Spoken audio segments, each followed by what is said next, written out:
بيسألوني عنه دايما، بيقولولي راح لفين. مش بيجي ليه في حكايتك؟ مش انتوا كنتوا قريبين؟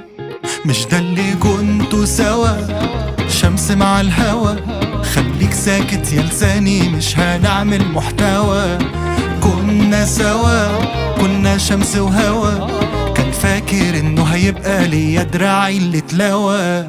كان وكان مالي المكان كلام، كان واخد الايام في حتة مش تمام. ريحنا طار وطار والله وريحنا وغار. لو هكتب يوم اقرار هكتب للماضي، يمكن يوم يمسك.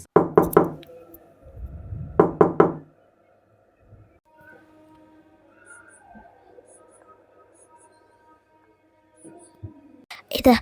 الله، مين اللي بيخبط دلوقتي ده؟ معقول يكونوا هما؟ لحقوا يجوا بسرعة كده. لما انزل كده اشوف، يمكن يكونوا هما فعلا. ايوه ايوه، جاية جاية جاية.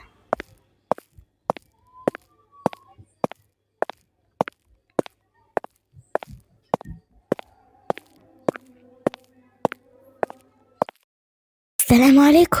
ازيك يا حبيبتي يا ريهام؟ عاملة ايه؟ الحمد لله يا ماما، انت عاملة ايه؟ كويس الحمد لله. اتفضلي اتفضلي، ادخلي ادخلي ادخلي.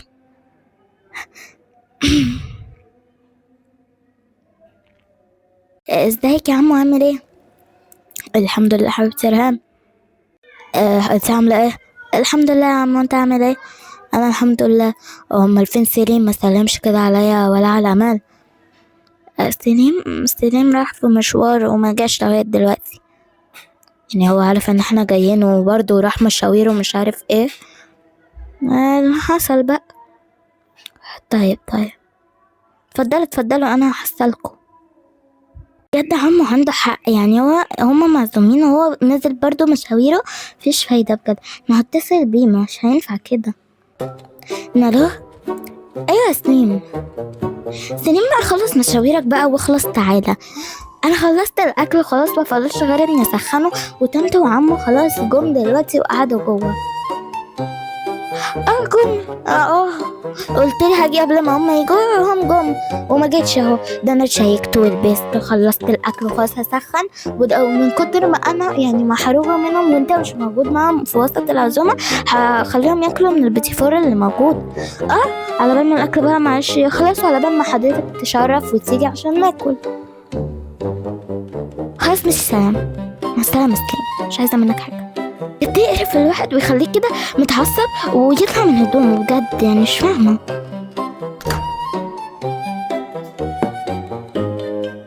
بس كده خليها كده على الوقت ده، كده كام دقيقه كده لحد ما يسخن. بس كده. اتفضل يا عم، اتفضلي ماما، خدوا راحتكم كأنكم قاعدين في بيتكم. وبصوا خدوا من البيتيفور ده بجد كتير قوي وعادي، يعني احنا مش فارق كده كده اصلا معانا، ومش من محبين البيتيفور قوي يعني، فاحنا جايبين لكم يعني كله. ولو عايزين شاي على بال ما ناكل يعني ممكن اعمل لكم عادي. لا يا حبيبتي ريهام، ما تتعبيش نفسك، يعني احنا مش عايزين اصلا حاجات كتير، يعني احنا ممكن بس ناكل من البيتيفور ده لحد ما ستيم يجي والاكل يخلص. طيب تمام. وانت يا ريهام، انت اللي عملتي كل ده؟ يعني انت اللي اتهديتي رتبتي البيت وجبتي البيتيفور وعملتي الاكل وعملتي كل ده، وسليم برضو ما جاش؟ والله يا ماما، ولا مهتملي اصلا. وفي الاخر يتعصب عليا لما قلت له ان انا عايزناكوا، ويقول ده ما كان عندي مشاوير وما عنديش مشاوير، فيتعصب عليا بجد. مش فاهمه في ايه. ناكل من البيتيفور.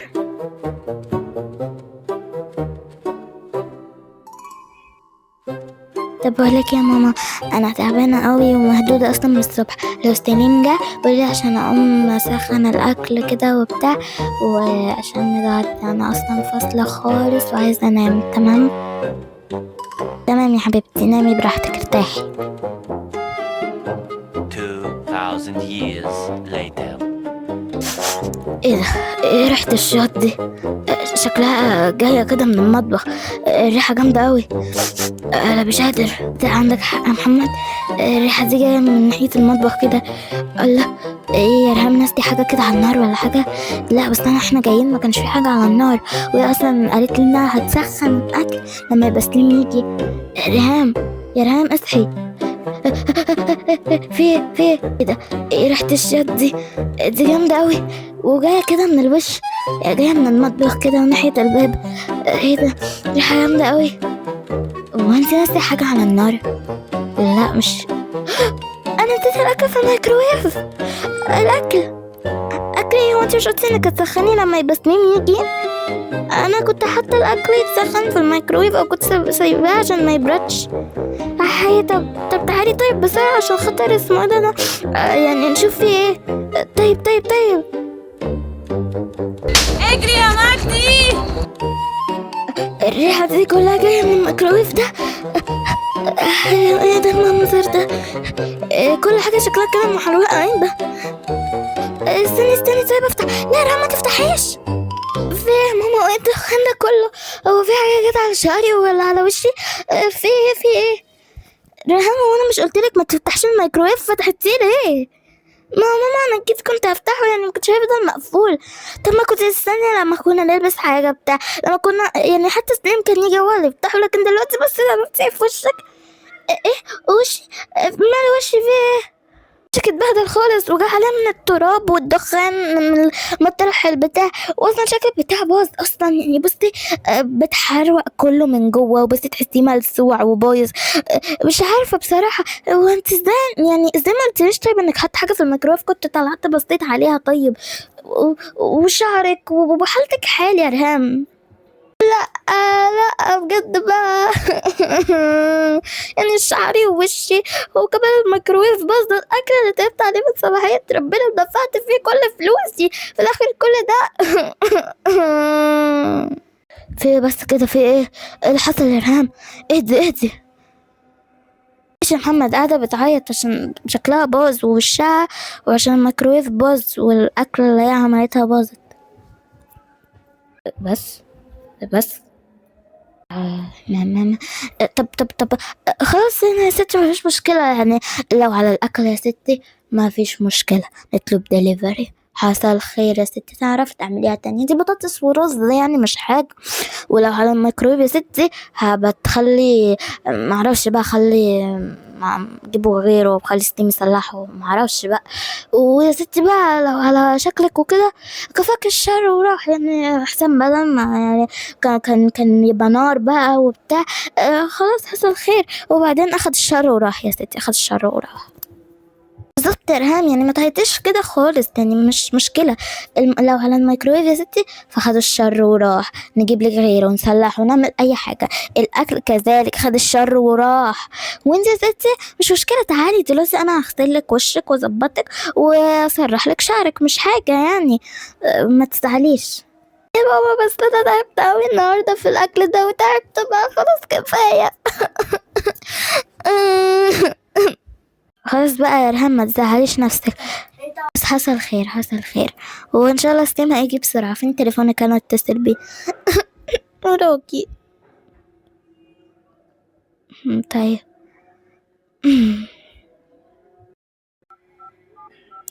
نلو. ايوه يا سليم. لا انا مش ريهام، انا امل مامتها. تعالى بسرعة، في مصيبة. طيب سلام.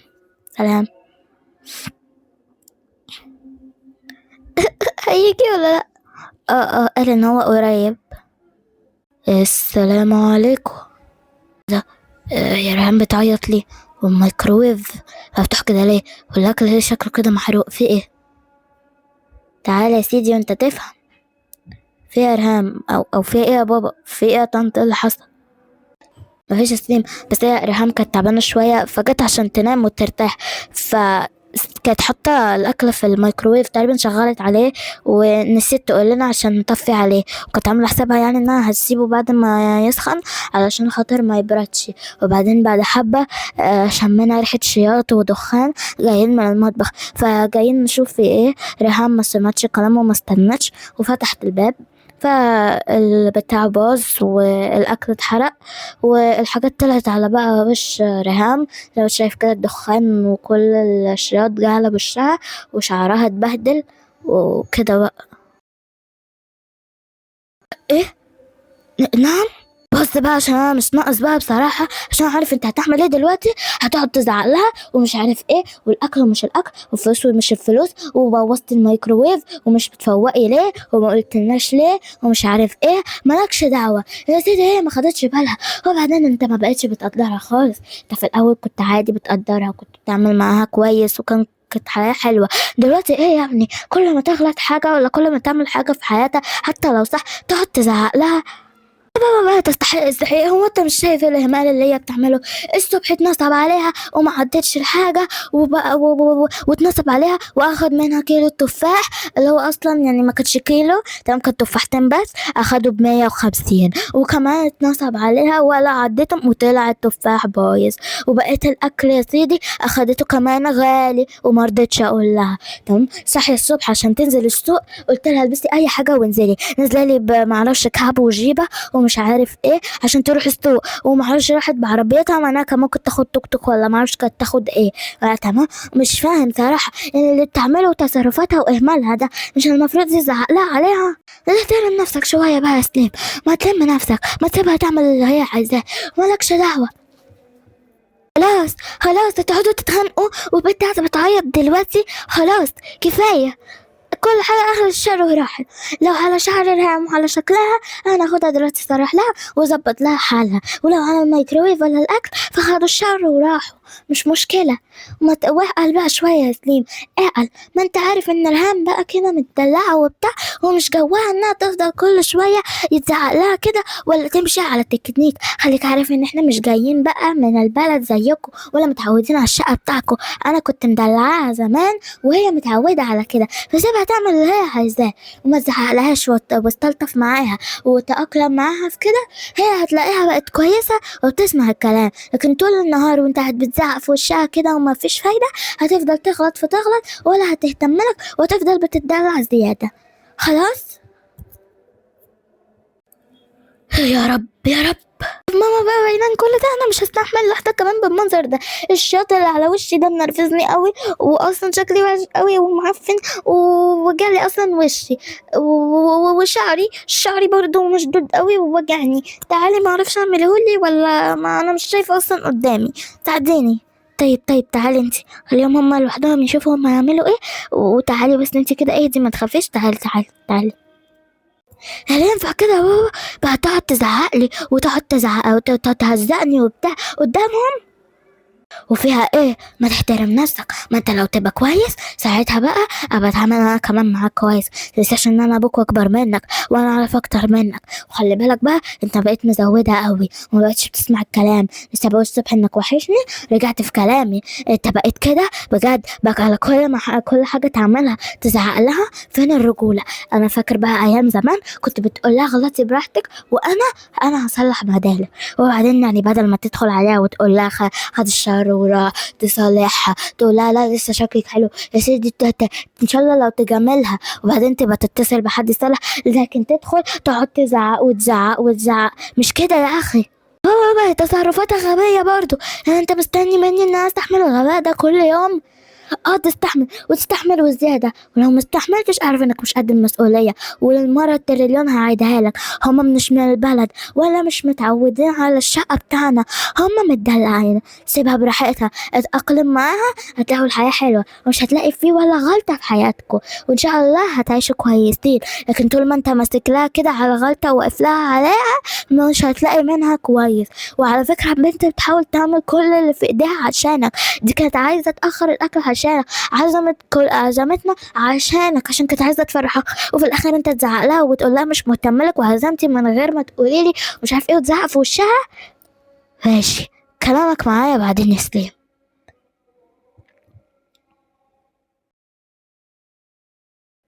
ادي اخرة اللي يتجوز واحدة متدلعة. هو يا حبيبتي ايه رأيك؟ رجعتك حلوة زي الاول، وخدي اهو البرفان بتاعك رشي منه واعملي اللي انت عايزاه. شكرا يا ماما، مش عارفة من غيرك كنت عملت ايه. تفتكري عملوا ايه تحت؟ والله يا رهام مش عارفة بصراحة. زي ده مش عارفة انت ازاي مستحملة جوزك سليم ده صراحة، يعني ماسكلك على الغلطة ووقفلك عليها، ومش عارف صراحة يعمل ايه من ايه، ودايما كده متعصب. والله مش عارفة انت مستحملة ازاي. عادي يا ماما، اتعودت بقى عادي بالنسبة لي. طيب يا حبيبتي يا ماما ما تزعليش، تعالي يلا عشان نشوف بقى هناكل ايه ولا ايه. لا طيب ماما عمو حابين تاكلوا ايه عشان نطلب؟ والله يا حبيبتي رام مش فارق معايا، سندوتشات شاورما كريب، سندوتشات حاجة بس كده يعني تقضي بينا اليوم، يعني حاجة ناكلها. طيب سندوتشات. وانت يا ماما؟ اي حاجة اللي يجيبه ربنا كويس. أم سندوتشات ماشي ممكن نقول. طيب سندوتشات.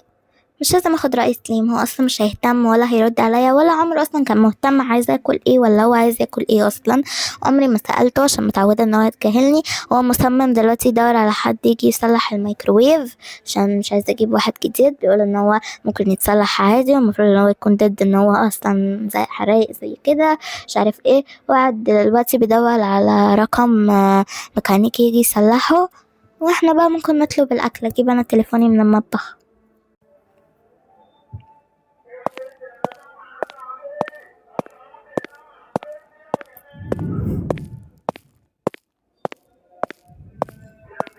يا الله مش لاقي بجد حد يجي عشان يصلح البتاع ده. خلاص تسليم مش مهم، نبقى نجيب واحد تاني.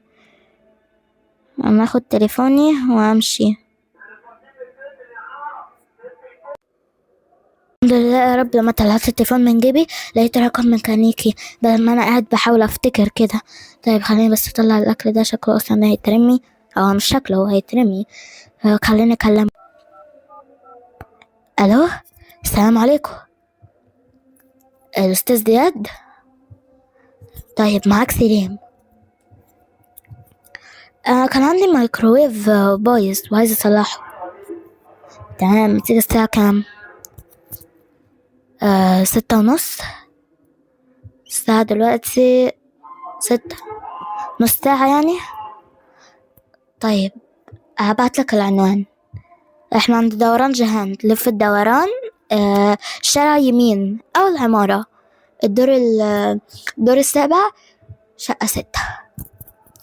خلاص تمام، سلام. الو السلام عليكم، زهرة دمشق. طيب لو سمحت انا كنت عايزة بالظبط 5 سندوتشات شاورما، و علبتين تومية، وبقية الإضافات يعني ميدم. العنوان دوران جهان، ادخل يمين. تمام. أول عمارة، الدور السابع، شقة 6. حاضر. هيرد رجع الساعة كام؟ بعد ربع ساعة، الساعة 6:15 يعني. طيب ماشي، سلام. فأنا مين اللي بيرن الجرس دلوقتي؟ أكيد الأوردر عشان الساعة 6:15 قالولي إن هما يجوا دلوقتي. طيب أنا هروح أفتح.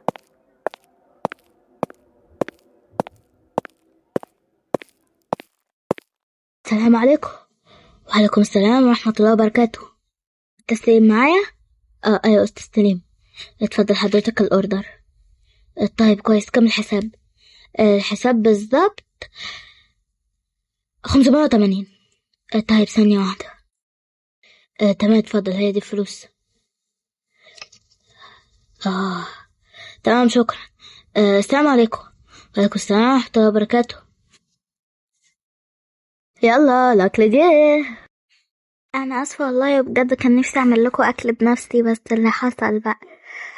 بتمنى بقى ان الاكل ده يعجبكم. انا سمعت عن المكان ده كان كويس قوي والريت فيه حلو، فقلت اجيب لنا يعني منه، هو اصلا عن تجربة يعني. تمام، حصل خير يا حبيبتي.